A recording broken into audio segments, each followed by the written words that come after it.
डनकाशी news channel, सच है तो बोलेगा। उत्तर प्रदेश सरकार के कैबिनेट मंत्री एवं सुहेल देव और भारतीय समाज पार्टी के राष्ट्रीय अध्यक्ष ओम प्रकाश राजभर ने इमरजेंसी की वर्षगांठ पर कांग्रेस और विपक्षी दलों पर तीखा हमला बोला। उन्होंने कहा कि 25 जून 1975 को लगाई गई इमरजेंसी भारतीय लोकतंत्र के इतिहास का काला अध्याय है, जिसे जनता को याद दिलाना जरूरी है। राजभर ने कहा कि इमरजेंसी के दौरान पत्रकारों सहित लाखों नेताओं को जेल में डाल दिया गया था और संविधान विरोधी कदम उठाए गए थे।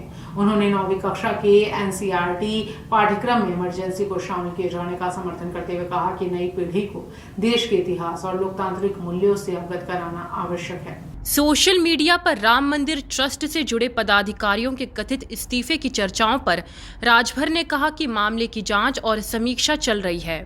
उन्होंने कहा कि प्रमुख सचिव गृह को जांच रिपोर्ट सौंपी गई है और निष्पक्ष जांच सुनिश्चित करने के लिए कुछ लोगों के पद छोड़ने की चर्चा हो सकती है। हालांकि उन्हें इसकी आधिकारिक जानकारी नहीं है।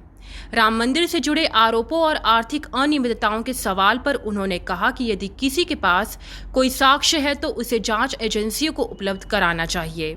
जांच पूरी होने के बाद आवश्यक जानकारी संबंधित संस्थाओं को उपलब्ध करा दी जाएगी।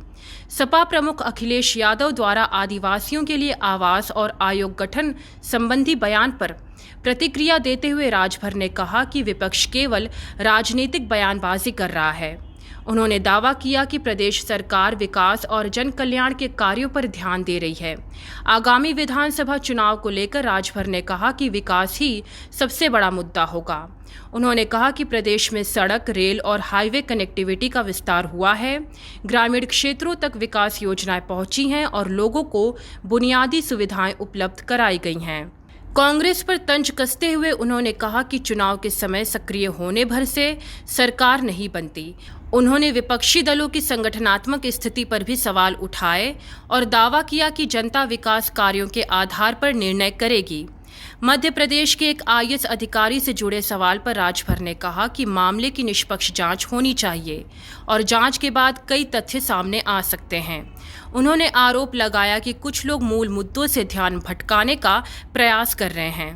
तो एसआईटी की जांच में जो समीक्षा हो रही है, संजय प्रसाद गृह को उन्होंने प्रमुख सचिव गृह को जो पद अपना जांच रिपोर्ट सौंपा है, उस आधार पर लोगों को बताया जा रहा है कि कुछ लोगों का आरोप है कि उन लोगों को रहते हुए जांच नहीं हो सकती, तो अब वो लोग रिजाइन दे रहे हैं।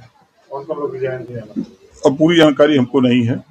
पूर्वांचल की खबरों से जुड़े रहने के लिए आज ही सब्सक्राइब करें हमारा YouTube चैनल डनकाशी और हाँ, लेटेस्ट अपडेट्स के लिए बेल आइकन को प्रेस करना ना भूलें।